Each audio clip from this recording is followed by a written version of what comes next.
What if some of the financial advice you've been following your entire life is actually the reason you're not building wealth faster? This often has nothing to do with laziness or a lack of talent for math. The problem lies in the rules themselves. We absorb financial advice the same way we learn that touching a hot stove hurts, as absolute, unquestionable facts. Avoid all debt. A budget means restriction. Renting is throwing money away. You need a lot of money to start investing. These slogans feel true because they are familiar, but familiarity is a poor substitute for accuracy. And following these rules blindly keeps smart people in the same financial place year after year. Our brains rely on mental shortcuts called heuristics to save energy.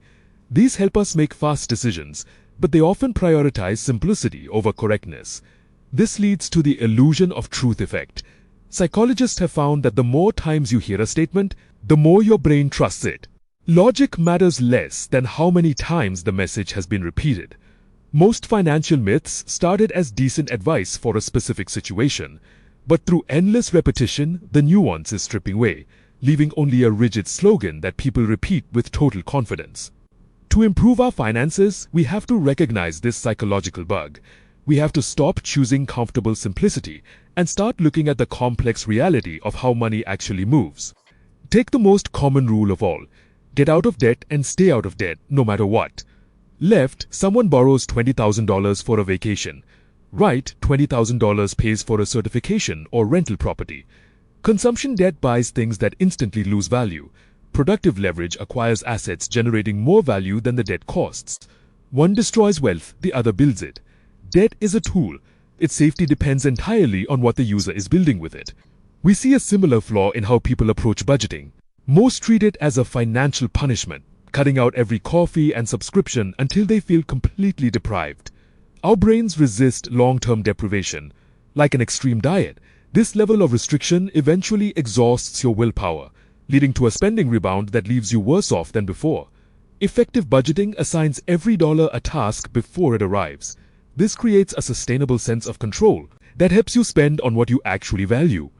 This same lack of nuance applies to housing. We are told that renting is throwing money away, as if owning a home is a guaranteed win. This ignores the stacking costs of homeownership. Beyond the mortgage, you have property taxes, maintenance, interest, and the opportunity cost of the down payment. In many markets, these weights tip the scale heavily against the owner. In expensive cities, renting and consistently investing the difference often builds more wealth over a decade than buying property would. Neither path is a universal virtue. Their success depends on local market math and your personal timeline, not on a repeated slogan.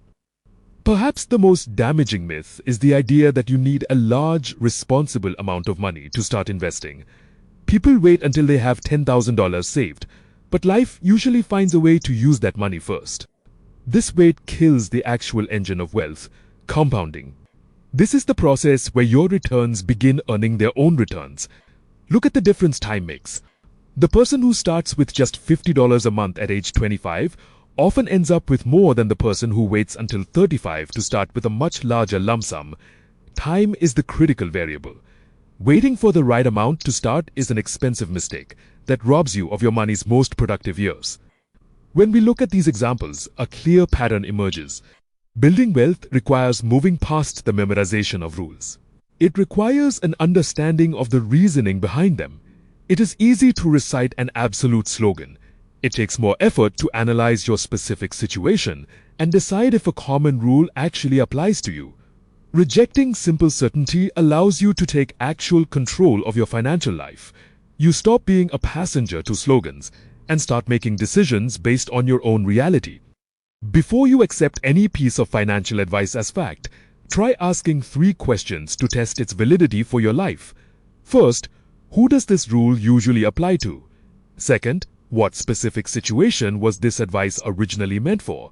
And third, does my current situation actually match that original context? This habit of questioning inherited beliefs protects you from following the herd into a dead end. In a world of repeated slogans, the ability to ask why is what allows you to see the opportunities that everyone else is missing.